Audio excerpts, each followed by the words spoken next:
Hola oyentes de Radio Sefarad, volvemos a encontrarnos aquí en esta sección Encuentros y Desencuentros entre España e Israel con José Antonio Lisbona. Hola José Antonio. Muy buenas tardes, Jorge. En esta larga historia de encuentros y desencuentros hemos recorrido muchos capítulos y hemos llegado a un punto de inflexión más que en las relaciones diplomáticas, en la sensibilidad hacia determinados temas como fue el atentado del 11 de marzo del 2004 en Madrid, que determinó no solamente un cambio político, sino también, yo creo que a nivel popular, un cambio de mentalidad, la sensación del peligro del islamismo fundamentalista, ¿no? Bueno, tú dirás si sí o si no. Sí, yo creo que sí. Es un tema colateral de lo que estamos hablando, de las relaciones bilaterales, pero en efecto, para la población española, para la opinión pública española, para la opinión publicada española, el 11S de las Torres Gemelas, Al-Qaeda, estaba muy lejos. En suelo patrio habíamos sufrido y estábamos sufriendo el terrorismo vasco.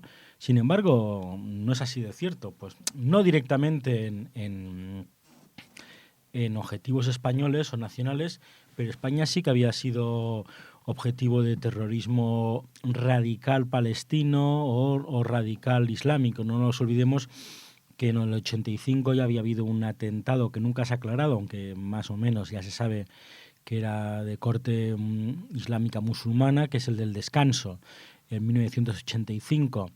Y después de Francia, en los años 80, España fue el país donde más atentados hubo entre las distintas fracciones de terrorismo palestino, ya sea de Abu Abbas, del Frente Popular, del Frente de Liberación, de Abu Nidal, hermanos musulmanes sirios. Había habido atentados en Marbella, donde había una gran colonia. Por lo tanto, sí que habíamos sufrido una serie de atentados terroristas palestinos, a diferencia que en los años 70, al no tener relaciones y no tener vuelos, España se había salvado, entre comillas, de lo que serían los secuestros de aviones del AL o aviones israelíes que habían sucedido en Bélgica, París, Roma. Pero es cierto que ese 11M, 11 de marzo, supone primero una concienciación de que efectivamente Occidente y España es parte de ese objetivo del islamismo radical y terrorista. Lo que sucede ese día llevará, sin ninguna duda, a cambiar porque nadie pensaba que en las elecciones de marzo del 2004 hubiera un cambio de gobierno, ni siquiera los propios candidatos socialistas lo pensaban. Cuando todo el mundo pensábamos que ya iba a volver a ganar el Partido Popular unas elecciones. Incluso se daba el lujo a Aznar de poner a otro candidato, ¿no? O sea, no quedarse él. Correcto. Pero lo tenía tan atado y bien atado. Lo inició José María Aznar y luego lo repitió el siguiente presidente, José Luis Rodríguez Zapatero, de no permanecer más de 2 mandatos al frente del gobierno. Efectivamente, había pasado 2 mandatos desde el año 1996, que había asumido el gobierno después de Felipe González, y en el año 2004 pues él estimó que no quería volverse a presentar y eligió candidato. Y como decimos, pues bueno, una sorpresa no solamente para todos los analistas políticos y para cualquier entidad de investigación que pudiera, y de inteligencia que pudiera determinar. Nadie consideró que pudiera darse atentado y nadie consideró que el Partido Socialista pudiera vencer. Pero efectivamente ese día hay un vuelco electoral y el Partido Socialista, al frente de un nuevo mandatario, el líder del Partido Socialista, José Luis Rodríguez Zapatero, alcanza el gobierno. Como anécdota os puedo decir que el entonces embajador de Israel en España, Víctor Arel, y su número 2, el consejero político, más tarde embajador de Israel en Ecuador, y Alsela, habían visto a Miguel Ángel Moratinos, que luego más tarde sería ministro de Asuntos Exteriores, 2 o 3 días antes. Si las elecciones son un domingo, pues la semana anterior al atentado. Y efectivamente el propio Miguel Ángel Moratinos no daba posibilidades de que él pudiera ser ministro, sin que nadie se lo hubiera nombrado, pero sí que si hubiera ganado el Partido Socialista, pues tenía muchas posibilidades. O sea, es decir, que fue una sorpresa hasta para los propios dirigentes socialistas. Como decimos, yo creo que una vez que es elegido el gobierno socialista, nos encontramos algunas singularidades que marcarán los 8 años de gobierno del Partido Socialista. El gobierno del Partido Socialista se inicia en marzo de 2004 y será cambiado en el año pasado, 2011, con la victoria de Rajoy, de Mariano Rajoy. Durante este periodo de tiempo nos vamos a dar una singularidad, que es que, como se demostró que en la historia de España de la transición se ha dado muchas veces, nos encontramos con un primer ministro que no le gusta la política exterior, que no habla idiomas y que además incluso lo que puede ser el conflicto Oriente Medio, lo que puede ser el mundo islámico, árabe, Israel, pues no tiene una gran sintonía con ello. A diferencia de otros presidentes de gobierno, como puede ser Adolfo Suárez, que no tenía experiencia en política internacional, o el propio José María Aznar, y que luego realmente descubren lo que es el mundo exterior. Como anécdota, lo vamos a desarrollar más durante nuestras intervenciones. El propio Zapatero, durante su primer mandato, no viajará a Israel ni a la zona Oriente Medio, y solo viajará a la zona Oriente Medio en esa ruta que es habitual en los ministros y los políticos españoles, que es el Cairo, Tel Aviv, Ramallah, Damasco, Beirut. Es como un tour operador, ¿no? En 48 horas, 8 países. Efectivamente, previamente a lo que sería la presidencia española de la Unión Europea en el 2010, y por eso fue un poco obligado a eso. Nos encontramos con un primer ministro que decimos que no tiene interés por la política exterior y que en ese sentido va a delegar gran parte de la política exterior en su notable ministro de Asuntos Exteriores, bien conocido en Israel, que es Miguel Ángel Moratinos. Miguel Ángel Moratinos es un gran especialista español en Oriente Medio y del mundo árabe. Sigue la saga de los arabistas españoles en el sentido de los que habían sido directores generales de la Dirección General de África y Oriente Medio, que él había sido durante el mandato de Javier Solana, bueno, un poquito Paco Ordóñez y Javier Solana, y posteriormente, una vez que accede al gobierno José María Aznar, el propio José María Aznar lo nombra embajador de España en Israel. Está brevemente unos 6-7 meses en Israel, Tel Aviv, porque el gobierno español lo presenta como candidato para ser el enviado de la Unión Europea para los asuntos de Oriente Medio y permanecerá en ese cargo hasta un año antes de ser ministro. Por lo tanto, vamos a encontrarnos un Ministerio de Asuntos Exteriores dirigido por un ministro que tiene amplia experiencia sobre el tema. Ha sido embajador y, por lo tanto, sabe los temas bilaterales, pero no solamente sabe los temas bilaterales, sino que durante mucho tiempo ha gestionado y ha dictado la política hacia Israel en el Ministerio de Asuntos Exteriores. Junto a él, a diferencia de en otras ocasiones que ha habido ministros o ha habido directores generales o líderes españoles que no tenían ninguna experiencia, nos encontramos que bajo este gobierno socialista el Ministerio de Asuntos Exteriores va a estar en su cúpula con personas que tienen una amplia experiencia en la zona. Primero hemos dicho el ministro Moratinos. El número 2, jerárquicamente el ministerio, sería el secretario de Estado de Política Exterior, Bernardino León, que había sido el jefe de gabinete de Moratinos cuando él, en su primer mandato de la Unión Europea, y posteriormente también, en los últimos años, antes de ser secretario de Estado, había sido el gerente director general de la Fundación Tres Culturas de Sevilla. A su vez, el número 3 del ministerio, Rafael Tezcayar, director general de Política Exterior, había sido, en sus años jóvenes, número 2 de la Embajada de España en Tel Aviv, y había estado en Tel Aviv en momentos cruciales como podían ser los momentos, por ejemplo, de la Guerra del Golfo del 91. Seguimos el propio director general de Oriente Medio y Mediterráneo, era más conocedor del Magreb, no tanto del mundo árabe de oriental, que es Álvaro Iranzo, más tarde embajador de España en Israel. Y si no teníamos suficientes personajes que conocieran bien el Oriente Medio o el mundo árabe de Israel, el propio jefe de gabinete del propio Moratinos, Javier Sancho, que lo utilizó como un enviado especial para asuntos delicados y tenía mucha experiencia con el mundo árabe y con Israel era el propio jefe de gabinete del ministro. Por lo tanto, tenemos 4 pesos pesados que compensaban un poco la falta de interés que pudiera tener la presidencia del gobierno por la zona.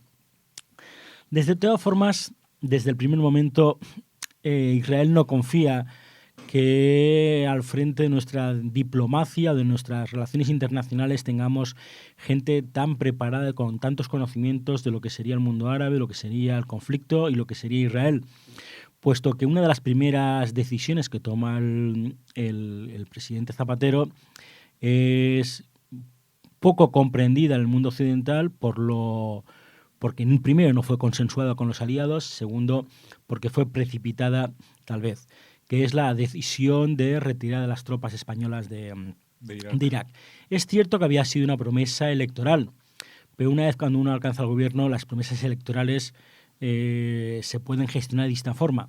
Todos recordamos otra promesa electoral de otro presidente del gobierno como Felipe González, que era de entrada no, entrar en la OTAN y que él haría un referéndum. Al final hizo un referéndum, pero se hizo un referéndum para permanecer en la OTAN, no para salir de la OTAN.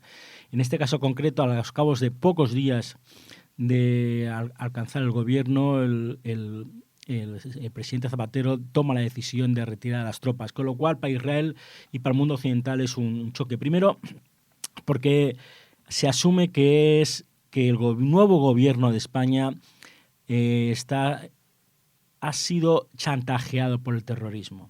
Si en efecto el terrorismo del 11M que había sufrido Madrid, una de las razones había sido por el comportamiento o el apoyo que había manifestado el anterior gobierno de José María Aznar y en ese momento el Estado español en lo de la guerra de Irak, la retirada de las tropas era un poco asumir ese chantaje. Punto número 1. Segundo, de cara a Israel, que sufría el terrorismo, que otro país que se considera amigo asuma el chantaje del terrorismo, pues no fue comprendido y no fue valorado. Y por supuesto también que se dejara sin apoyar al ejército mayor que había entonces en Estados Unidos, que en Irak, que era el de Estados Unidos. Es decir, Estados Unidos sigue siendo el principal aliado de Israel y por lo tanto esa salida precipitada, no comprendida y no explicada por parte de España daba poco a entender a Israel de las intenciones que podría tener el nuevo gobierno socialista.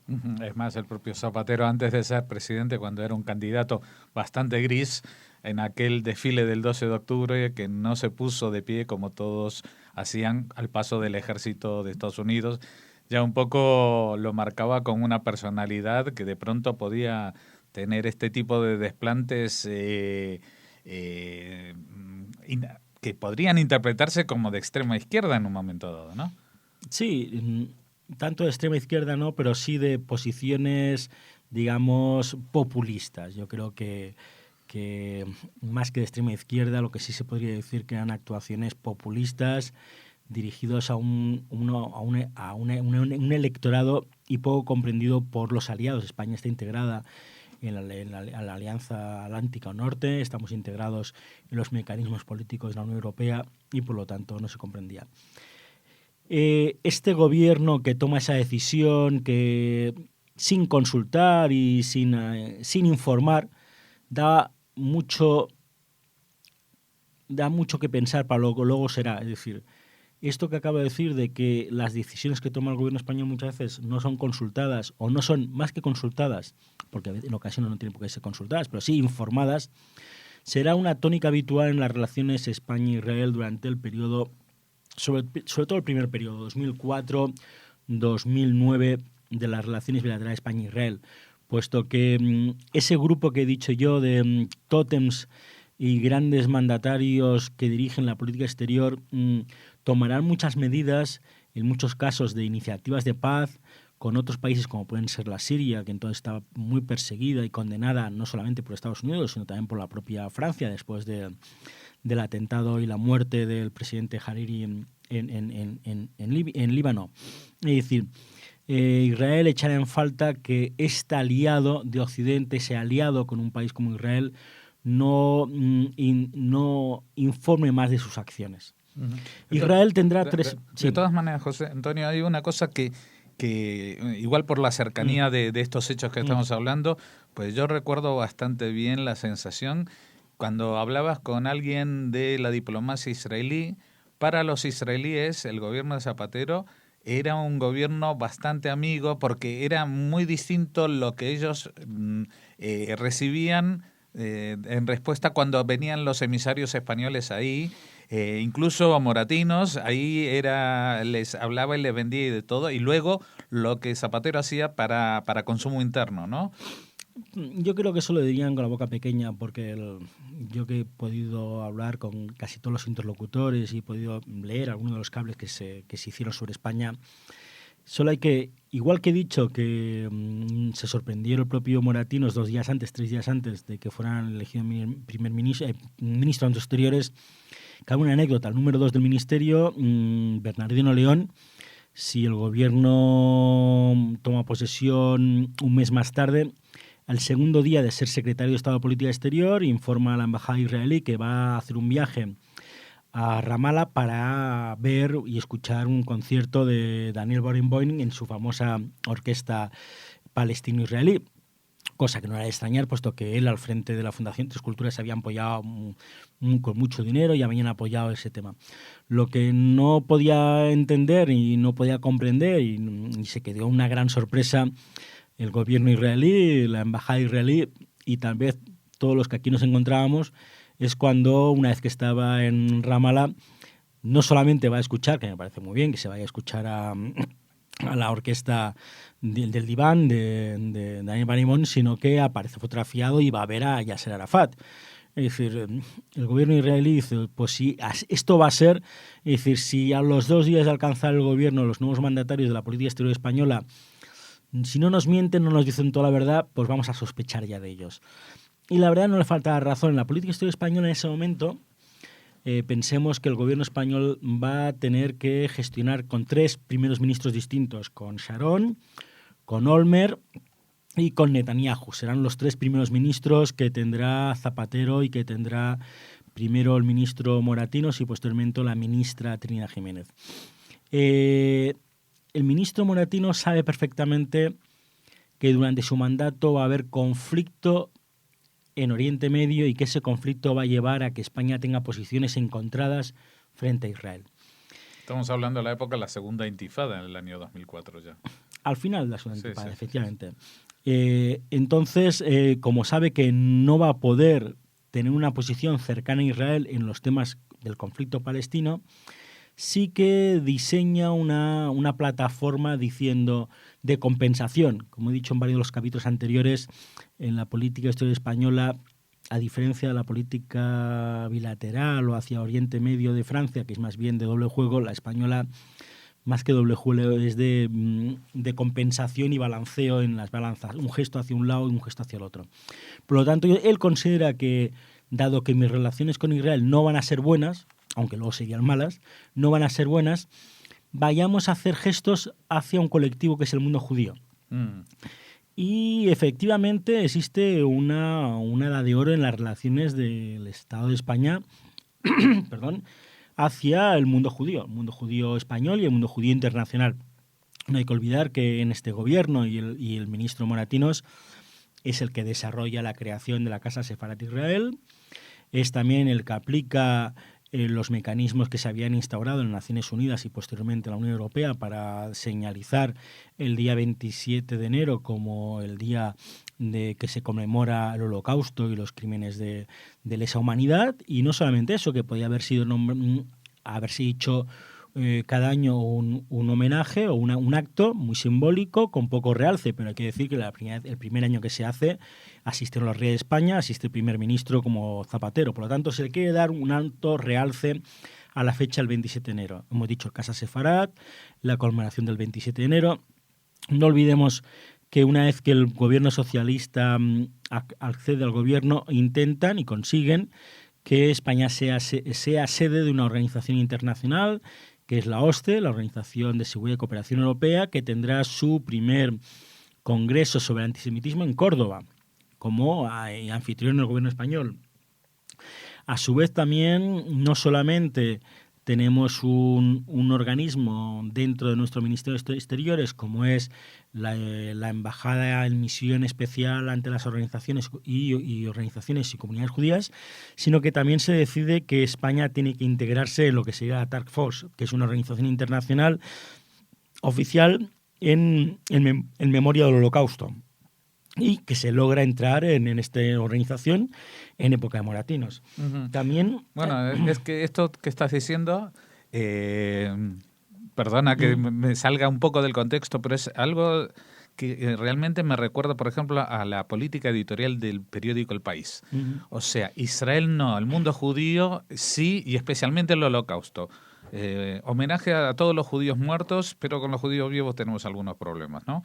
Es un poco la posición de compensación. Vamos a reconocer que los judíos, especialmente si fueron expulsados hace 500 años, tienen todo el derecho a que los tratemos bien, pero a estos judíos que están en Israel, pues no necesariamente tenemos que comprenderlos. No sé si es... Con la diferencia de los años y las situaciones y los periodos, yo no voy a hablar del periodo que dices tú del país, pero porque hay otro ejemplo mucho más claro. Lo mismo sucedió en época de Franco, es decir, Franco desarrolló una política de acercamiento hacia el mundo judío en muchos casos. Para él distinguía tres hechos, Franco. Es decir, el Estado de Israel, al cual consideraba que era un Estado dominado por personas que habían procedido de los países del Este, como Polonia o la Unión Soviética previa a la Revolución, y por lo tanto eran rojos y comunistas, y por lo tanto existía, entonces, si no era Israel, el mundo judío. El mundo judío lo diferenciaba entre el mundo sefaradí, que sí que tenía un origen español, y el resto de los judíos que no eran de origen español, que los metía al mismo saco que Israel. Por lo tanto, sí que diferenciaba y no le importaba crear un museo judío en Toledo, desarrollar el Instituto Arias Montano en 1943, tener una cercanía sobre el mundo sefardí que era propio. En este caso concreto, no es comparable, por supuesto, el caso de Franco, pero sí, tenía esas dos dicotomías. En el caso del primer gobierno socialista, ese primer mandato del año 2004-2009, efectivamente, y sobre todo bajo la presidencia, dirigiendo la política exterior Moratinos, diseña eso diciendo: yo sé que no por ningún momento puedo considerar, y aún hay otras opiniones, de un antisemitismo o un antirrealismo por parte del gobierno. Yo no lo creo que lo tuviera ni Miguel Ángel Moratinos, ni siquiera el propio presidente Zapatero. Lo que sí considero que eran bastante pro-árabes y muy pro-palestinos, no antirrealíes, sino pro-palestinos o pro-árabes. Pero lo que sí es que estoy convencido, y lo conozco, de que sí, efectivamente, sabían que como no se podían avanzar, o cuando hubiera problemas bilaterales con el Estado de Israel, tenían que acceder a concesiones hacia el mundo judío. Y eso, antes he hecho una lista de la hostia en Córdoba, el tema de Tarfós, el tema de Casa Sefarat, el tema del 27 de enero.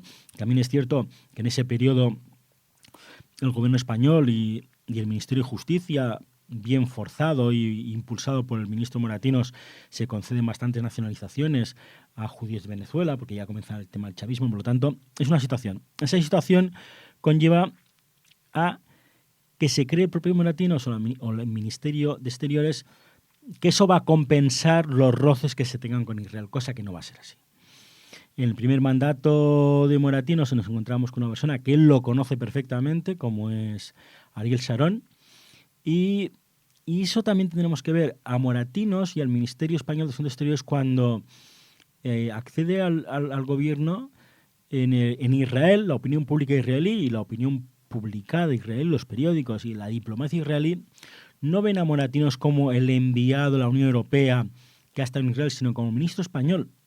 El ministro español que había tenido una actitud como la Unión Europea y que siempre había tenido una actitud durante el periodo más duro de la Segunda Intifada, muy parcial y con una gran tibieza de condena a los grandes atentados del terrorismo palestino radical que habían tenido. Por lo tanto, ese choque va a tenerlo mentalmente. Sí que es cierto que es valorado en la administración israelí como un gran conocedor, pero va a suceder una serie de hechos importantes que van a crear gran desconfianza. Al mismo tiempo que el ministro Moratinos considera que tiene que hacer gestos hacia el mundo judío, y a su vez su presidente Zapatero hacía gestos de no volverse a vincular con acciones que había desarrollado el propio Aznar, como eran las tropas en Irak, Moratinos va a ser el mandatario de política exterior que más desarrolla las relaciones con Siria. y un poquito con Irán. La posición de España frente a Irán es un poco tibia, pero sobre todo respecto a Siria va a traer muchos conflictos de intereses frente a Israel y frente a Estados Unidos. Bueno, y aunque no hemos llegado a un punto de inflexión histórico, porque esto es una situación que va creciendo, este desencuentro, pero vamos a tener que hacer un paréntesis y vamos a seguir dentro de 2 semanas hablando también de Zapatero, también de Moratinos. Muchas gracias, José Antonio Lisbona, por estar con nosotros y ustedes sigan con nuestra programación.